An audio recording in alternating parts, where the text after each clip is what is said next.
Clube Pet CBN, com Tatiana Saque.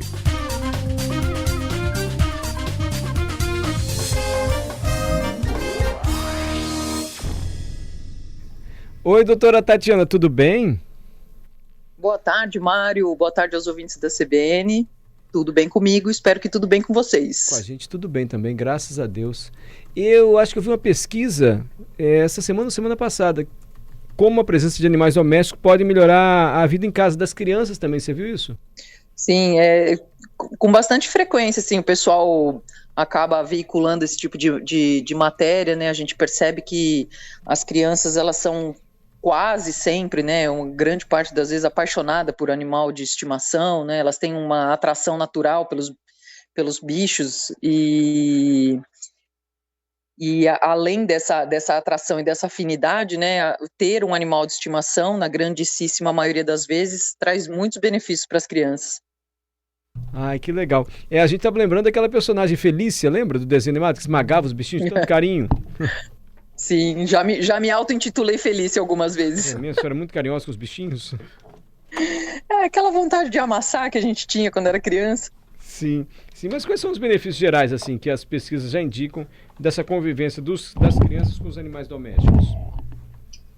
Assim, né, o fato de você ter um animal de estimação em casa acaba servindo como um apoio social, um apoio emocional, né? Os animais, eles costumam ser naturalmente companheiros e doadores de carinho, e não esperam muita coisa em troca. Eles acabam dando aquela sensação de segurança, reduz até níveis de estresse, de ansiedade, é um estímulo para praticar exercícios físicos, né? Tem oportunidade ali de socializar com outras crianças, com outras pessoas, mas assim, isso no geral, né, isso vale tanto para a criança quanto os adultos e os idosos, né, esses são os benefícios gerais aí da presença dos animais. Até mesmo, Mário, eles podem servir de apoio, por exemplo, para as pessoas que estão internadas em hospitais ou crianças que estão em orfanato, né, existem muitos projetos que trabalham com isso, né, com essas visitas periódicas para que as pessoas tenham a oportunidade de interagir com os animais. Ah, sim. E tem hospital que quando a criança está internada tem um dia do animal doméstico. Você pode levar o cachorro e o gatinho para visitar a criança que está internada. Pode, então, com certeza. Isso já é provado, assim, né? Já se fala bastante que ajuda consideravelmente no tratamento, né? Porque deixa as crianças mais felizes e mais motivadas ali para continuar o tratamento. Uhum. O Marcelo está participando com a gente, Marcelo Lemos. Obrigado, Marcelo, dando depoimento. Minha filha ficou muito mais amável depois que teve um pet. E o senso de responsabilidade, de cuidar. Quem não gosta de animal tem o coração frio. Ele está rindo aqui, mas ele percebeu essa mudança na filha dele. Pois é, isso é um relato bastante interessante, assim, é muito importante esse tipo de relato, né, porque assim, no desenvolvimento da criança, o animal, ele ajuda a desenvolver o vínculo afetivo, ele ajuda a desenvolver a empatia, né, ele vai acabar despertando um lado mais sensível e carinhoso da criança, ensina a criança a lidar com muitos sentimentos, né, a alegria, a tristeza, ou até a frustração, porque às vezes a criança quer o mesmo brinquedo que o cachorro está brincando e não vai conseguir, sentimentos de compreensão, né, ajuda a lidar também, isso eu acho muito bacana, assim, ajuda a lidar com a natureza da vida, né, porque às vezes, dependendo do pet que você tem, se você não tiver necessariamente ali um cão que vai viver 10, 15 anos, né? Se você tiver um animal com um período de vida mais curto, pode acabar ajudando a criança a lidar com o ciclo da vida, né? O ciclo de crescer, de ficar adulto, de reproduzir ou não, e de morrer, né? Da criança até lidar com essas questões. Perfeito. A questão da alergia, eu sempre achei que o animal doméstico poderia causar alergia, mas tem um outro lado? Quem tem um animal doméstico desde pequenininho pode se proteger?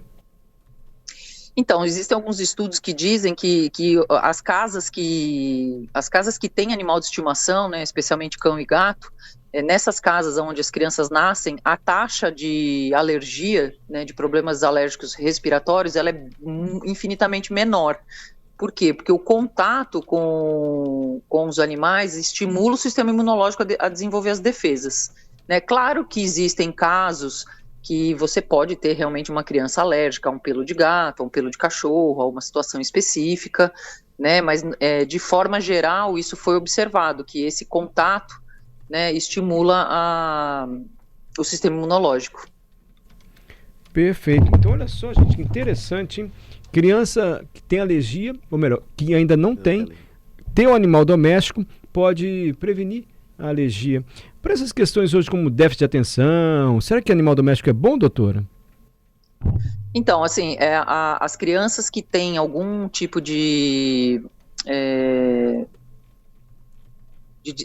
alteração, né, no desenvolvimento mental, né, nas questões do neurodesenvolvimento, que se fala muito, né, questões de neurodesenvolvimento, crianças autistas ou crianças com déficit de atenção, elas podem se beneficiar na medida em que elas acabam ficando mais focadas no animal, na presença do animal, na convivência com o animal, ou elas também podem ficar mais calmas e aumentar sua capacidade de concentração. Eu acho que isso é bem legal da gente falar, e tem aquelas crianças, às vezes, também com problemas de desenvolvimento mental ou motor, e podem se beneficiar do contato íntimo, né? Por exemplo, a ecoterapia é um exemplo que a gente sempre vê em reportagens na televisão daquelas crianças que se beneficiam do contato com o cavalo ali para que o seu desenvolvimento ocorra de uma maneira melhor. Perfeito, perfeito. Fora quando a gente vê aqueles cães que ajudam as pessoas cegas, né? Aquilo é muito legal. O treinamento do cachorro, como é que ele ajuda tanto assim, né, doutora? Assim, a terapia com o animal também é super bacana, né? Então tem esses, a gente tem mais assim na memória, né, a questão do cão guia de cego, que ajuda bastante ali a servir como um esteio para a pessoa, né? Mas você tem, por exemplo, pessoas surdas que podem se beneficiar, pessoas que têm problemas de isolamento ou de alienação, de agressividade, elas também podem se beneficiar da presença de um animal. Agora, é importante falar, Mário, assim, que isso também vai depender muito, né, de como é a dinâmica da família e como é a relação da família com aquele animal, né? Se a gente estiver falando, assim, por exemplo, de uma família que vive dentro de casa e que, infelizmente, tem um animal preso na corda no fundo do quintal, né, talvez essa criação de vínculo, ela não aconteça de uma forma tão bacana, né? Muitas vezes pode até servir como exemplo da criança achar que aquela é a forma ideal de se tratar um animal, né? E não necessariamente é. E lembrando também, né, que sempre que a gente decide ter um animal de estimação junto com a criança, a gente tem que saber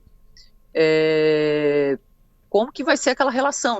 Por exemplo, se eu tenho uma criança muito agitada, muito agressiva, a gente também tem que pensar no bem-estar do animal. Sim. Né? A gente não pode desconsiderar isso, porque às vezes a gente vê algumas crianças lidando com animais muito pequenos, que dá um certo desespero, né? Eu já vi na rua, inclusive, né? Falar, meu Deus do céu, tira esse cachorro de perto dessa criança. Isso se aprende em casa, né? Exatamente. Doutora Tatiana, muito obrigado, viu? Eu que agradeço, até a próxima quinta.